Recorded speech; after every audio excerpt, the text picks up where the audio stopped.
Olá, seja bem-vindo. O Escritório de Assessoria Jurídica Popular da Universidade Federal de Uberlândia oferece diversos tipos de atendimentos à comunidade. Além da orientação e educação jurídica, o escritório, que conta com um novo espaço, atua também na parte de conciliação.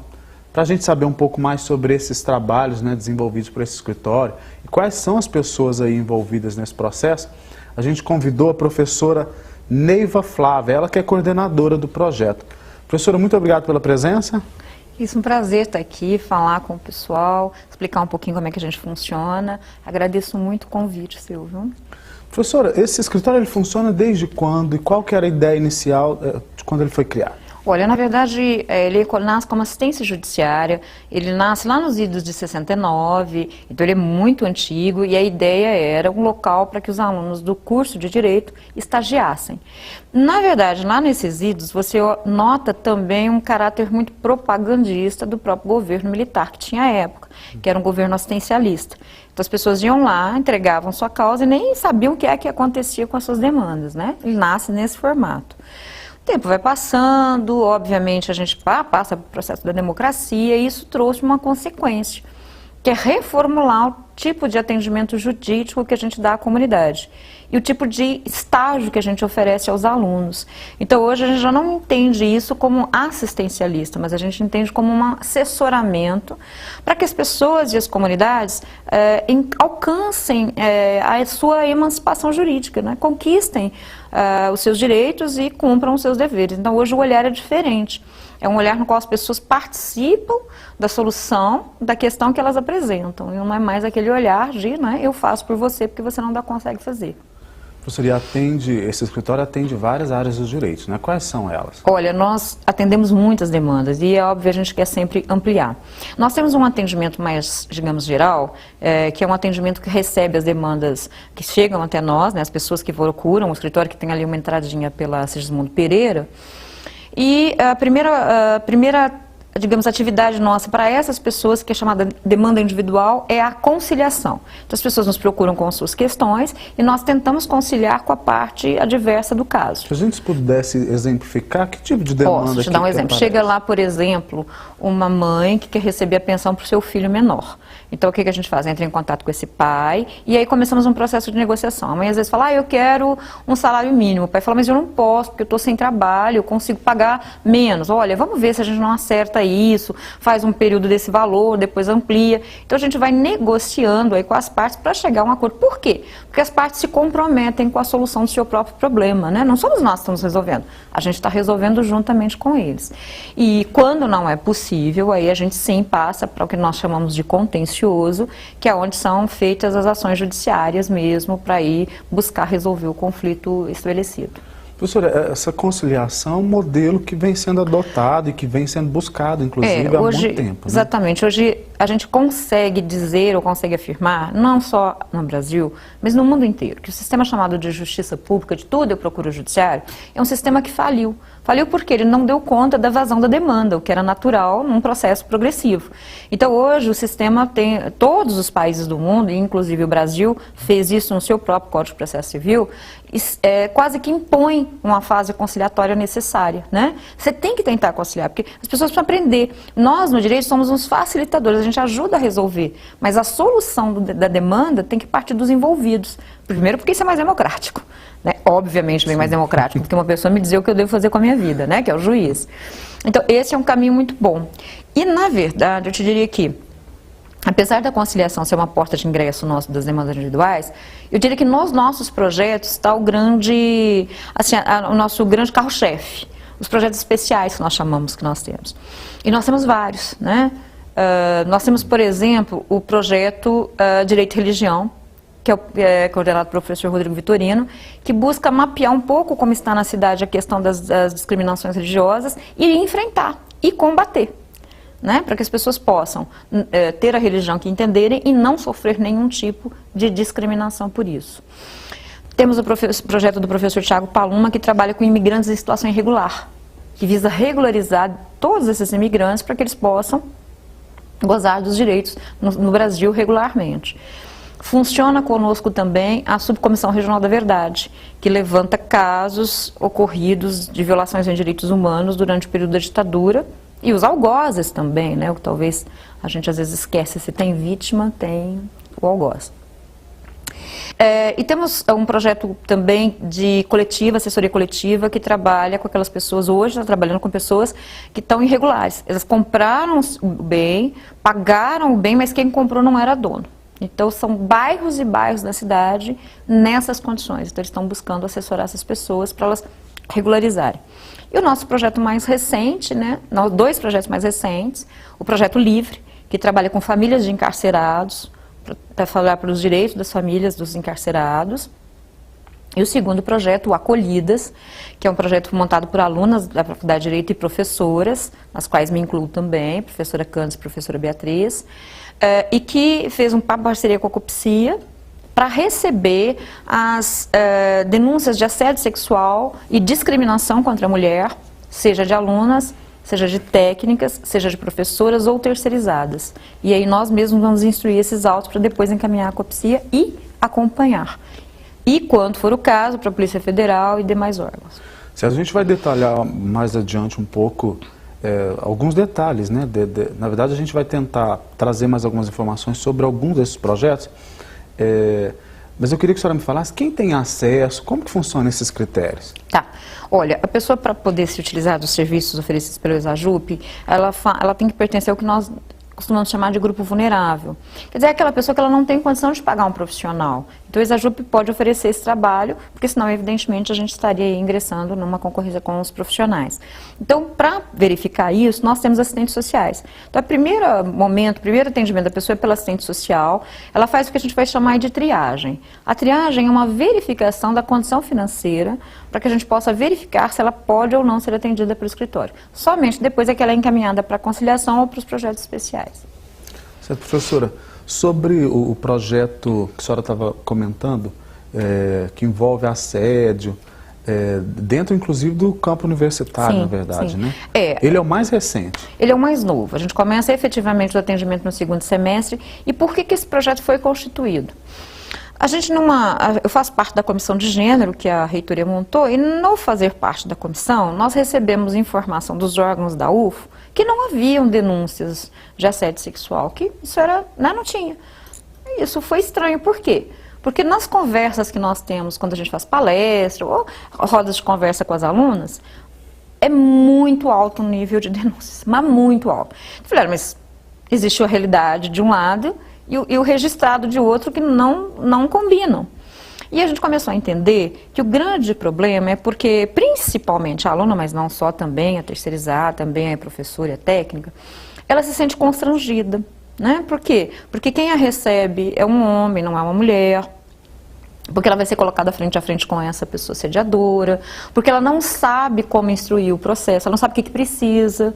Então nós entendemos que o Exajup precisava montar um projeto para apoiar essas mulheres, para que elas tivessem coragem, interesse e certeza de que havia um encaminhamento da denúncia e de que elas não seriam punidas por isso. Daí nasceu o projeto Acolhidas. E a senhora atribui, por exemplo, essa falta de registro, essa diferença do número real para o que está registrado, somente a forma do processo, ou a senhora acha que tem alguma outra questão? Olha, eu atribuo a várias coisas. Uma é a forma do processo, a segunda é a falta de divulgação, a terceira é um constrangimento que a mulher sofre, porque, via de regra, quando a mulher fala que é assediada, ela vai ouvir muita bobagem, como, por exemplo, mas tem certeza? Mas que roupa que você estava vestindo também, né, minha filha? Mas onde você foi? Então, ela é muito julgada. Então, a mulher, ela acaba tendo ela acaba se sentindo constrangida a não fazer a denúncia do medo do julgamento que ela vai sofrer pela denúncia que ela fez. Então, nós também vamos fazer um trabalho de conscientização. Nós estamos preparando um panfleto, um material para receber as calouras, inclusive, para que elas entendam que não é culpa dela, né? Ela pode usar a roupa que ela quiser, ela pode ir aonde ela quiser. Isso não dá direito ao homem de ofendê-la, de humilhá-la, de partir, às vezes, até para um puxão de cabelo, e que isso não é correto. E que, por outro lado, também, não é correto uma mulher ser diminuída por ser mulher. Mas o que você fez para tirar essa nota? Né? O que você fez para ter esse cargo? Então, a gente também vai fazer um trabalho de conscientização. Professora, a gente tem uma gama de serviços aí prestados pelo escritório, mas a área da família ainda é a que predomina? Olha, com certeza, na conciliação, eu diria para você que o nosso forte é a família.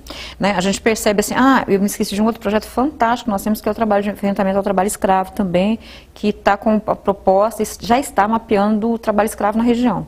Fantástico, porque a gente acha que não existe, mas existe muito. A gente pode citar ele depois, mais pra frente. Exatamente. Então, assim, na verdade, as questões familiaristas, elas ainda dominam as demandas individuais. E eu te diria que a gente tem conseguido resolver muito na conciliação, com mais qualidade.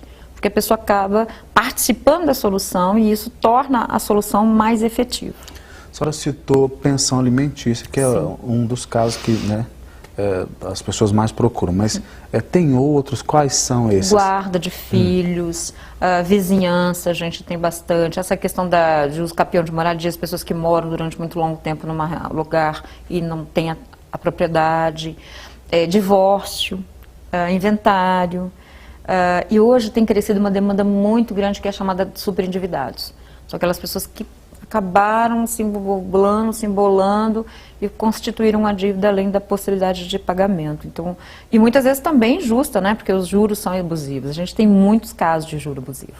E no atual momento, acho que esse número, né? Nossa, tem realmente aumentado tem mesmo, aumentado significativamente. Juros de cartão de crédito altíssimo. Cartão de crédito, imobiliárias, carro, compra de carro, casa, todos esses casos, você percebe que são juros abusivos mesmo. E a gente tem encontrado uma solução que atende essas pessoas? Como que tem sido? Olha, a gente está com uma proposta também de trabalhar no segundo semestre, alguma coisa no nível da mediação ou da arbitragem, porque ir só para o judiciário nem sempre é o grande caminho, como eu te disse, o judiciário hoje está muito abarrotado. Então nós vamos tentar montar alguma coisa para o segundo semestre que atenda especificamente a demanda dos superendividados. Na tentativa de acordos, né, de fazer mutirão de acordo, e vamos ver o que a gente consegue a partir disso para minimizar o drama dessas pessoas nessa situação. A gente vai voltar nesse assunto, a gente vai para um breve intervalo. UFO no Plural volta daqui a pouco, que eu espero você. Até lá. Zika zero. Um mosquito não é mais forte que o país inteiro. Tudo o que acumula água é foco de mosquito. Então, se liga nas dicas. Se o ralo não for de abrir e fechar, coloque uma tela fina para impedir o acesso do mosquito à água. Coloque areia dentro de todos os cacos que possam acumular água. Não deixe água acumulada em folhas secas e tampas de garrafas. Tampe e verifique semanalmente os vasos sanitários fora de uso ou de uso eventual. Limpe com frequência a bandeja do ar-condicionado para evitar o acúmulo de água e estique lonas usadas para cobrir objetos ou entulhos para evitar poças d'água. Espalhe essas informações para sua família, colegas e para a comunidade do seu bairro. Contamos com a sua ajuda no combate ao Aedes aegypti e a todas as suas terríveis consequências. Zika zero. Denuncie os focos do mosquito no 136. Realização: Governo Federal, Ministério da Educação e Universidade Federal de Uberlândia. Apoio Cultural, Rádio e TV Universitária. A Faculdade de Engenharia Mecânica vem formar profissionais com conhecimento para desenvolver projetos com aplicações diretas na indústria, de forma analítica e crítica. Para isso, conta com um sofisticado equipamento tecnológico e o apoio de diversas empresas. E é por isso que está entre os 5 melhores cursos do Brasil. Engenharia Mecânica da UFO. Excelência na graduação. Oi, estamos de volta e hoje no UFO no Plural a gente está conhecendo um pouco mais sobre os trabalhos desenvolvidos no Escritório de Assessoria Jurídica Popular da Universidade Federal de Uberlândia. Aqui no estúdio comigo está a professora Neiva Flávia, ela que coordena todo esse projeto. Professora, no bloco anterior a gente citou alguns projetos aí dentro do escritório, né? Dentre eles, a questão que vocês estão tentando implantar algo no sentido de ajudar as pessoas que estão endividadas, né? A senhora comentou sobre a possibilidade de algum mutirão para negociar com empresas, é isso? Nós estamos pensando nisso, a gente vai sentar agora nas férias para avaliar um pouco. Talvez com empresas, né, assim, com os bancos, pensar em algum formato para atender essa demanda, que hoje é uma demanda forte. talvez uma parceria com o PROCON, com o Ministério Público do Consumidor. Vamos ver como é que a gente pensa alguma coisa nesse sentido, porque é uma demanda que tem crescido muito lá. Você tem um projeto também que envolve trabalho escravo. Eu queria que a senhora detalhasse um pouco melhor sobre esse projeto. Claro. Esse trabalho é coordenado pela professora Márcia Leonora, que é professora de Direito do Trabalho, e a Clínica de Enfrentamento ao Trabalho Escravo. Assim como existem em outras universidades, ela montou o nosso, e a ideia do projeto é o quê? É conhecer um pouco, mapear o que acontece em termos dos locais que existem trabalho escravo em Uberlândia, região, o que já houve de denúncia, os casos que chegaram ao judiciário, qual foi o resultado desses casos, e fazer um trabalho de conscientização com as empresas. Eles querem também conscientizar as pessoas dos seus direitos trabalhistas, então nas empresas, nas escolas, porque o projeto percebe que existe talvez muito mais trabalho escravo do que o registrado. Então, a ideia também é conhecer o que existe e não está registrado. Então, fazer pesquisas nos locais, sejam em áreas rurais ou sejam em empresas. Professora, raramente a gente vê notícia envolvendo essa questão do trabalho escravo. Às vezes a gente vê de cidades, né, mais distantes, enfim. Aqui na cidade de Uberlândia, aqui na região, é uma realidade. Isso, vocês têm constatado isso? Já é um trabalho que já vem sendo feito? Olha, o grupo, segundo a professora Márcia, o grupo tem percebido a existência principalmente dos imigrantes. Então, vem grupos de imigrantes, as empresas trazem para cá, e o regime no qual eles colocam, porque eles vêm muitas vezes nem regular ainda, é um trabalho escravo, né? Porque o local onde eles ficam não é adequado, o regime de trabalho é um regime de trabalho além da norma legal. Então, existe com relação aos imigrantes. Outro fator da região é a área rural também, né? Que fica mais difícil até para a própria fiscalização, apesar de que o Ministério Público do Trabalho é muito firme no que tange ao trabalho escravo. Mas nas áreas rurais também já houve denúncias gravíssimas das regiões. Então, que ainda estão em pesquisa, né? Porque não é uma coisa simples de se levantar e nem de se provar. Mas a gente sabe por algumas indicações, algumas denúncias que os grupos também vão, obviamente, conferir, porque a gente não pode ser leviano de ouvir e não conferir, mas que na região nós temos denúncias de trabalho escravo, tanto nas áreas rurais quanto nas áreas urbanas, e nas áreas urbanas muito com pessoas vindas de outros países. Professora, a senhora acredita que o empregador, por exemplo, existe algum caso dele ter alguns funcionários nessas condições, mas por desconhecimento da lei ou não? Isso é pouco provável. Olha, eu vi um caso uma vez, até foi noticiado pela imprensa, que eu achei interessante. Era um patrão, ele tinha um empregado, ele não dava um centavo para o empregado. Ele morava numa estaleira, não sei, era uma área rural, tinha um colchãozinho lá, e ele comprava comida, o remédio, quando ele precisava de dinheiro. E quando ele foi instado, ele falou assim: mas se eu der, ele gasta em bebida. Eu não dou para protegê-lo. Pode até ser que, né, eu não vou dizer que não, né, quem sabe, não sei se isso é real. Eu acho um pouco estranho uma pessoa não saber que quando uma trabalha para outra, precisa receber salário. Vamos combinar que isso não é muito, eu acho que não é verdade. A ignorância, né, eu acho que não é bem real. O que caracteriza o trabalho escravo? Porque, por exemplo, a gente vai falando de salário, me parece uma coisa mais clara, sim. Mas existem algumas outras questões aí que essa linha pode ser muito tênue aí? Olha, a gente fala, na verdade, em trabalho análogo ao escravo, né? Aquela condição que a pessoa se retira dela toda a liberdade de trabalho. Então, ela não tem, muitas vezes, a liberdade para ir e vir, né? A condição de trabalho ela é extremamente degradante. Então, o lugar onde ela come, não tem higiene, não tem água potável. A jornada de trabalho é além da jornada limite das 8 horas e não há recompensa por horas extras. É muito comum o empregador, às vezes, colocar uma vendinha onde o empregado tem que comprar, só que quando ele vai lá para fazer as contas entre o que ele comprou e o que ele tem para receber, ele fica devendo para o empregador. Então, vira um regime escravo porque ele não consegue sair dele nunca, porque ele nunca quita a dívida dele. Então, precisa ser verificado, porque não é só não pagar o salário, existem outros elementos que podem configurar o trabalho escravo, como eu te disse agora, que é as condições de trabalho e essa história de, né, fazer ou comprar no lugar onde o patrão vende. Pois bem, professor, então a Exajup tem, né, contribuído também nessa área. A senhora acha que a Exajup, sem a Exajup, o curso de Direito ficaria numa situação complicada? Eu digo, é um escritório fundamental para a prática ali do curso? Vital, diria vital, porque o aluno ele aprende uma teoria, que nem sempre combina com aquilo que ele vai verificar na prática.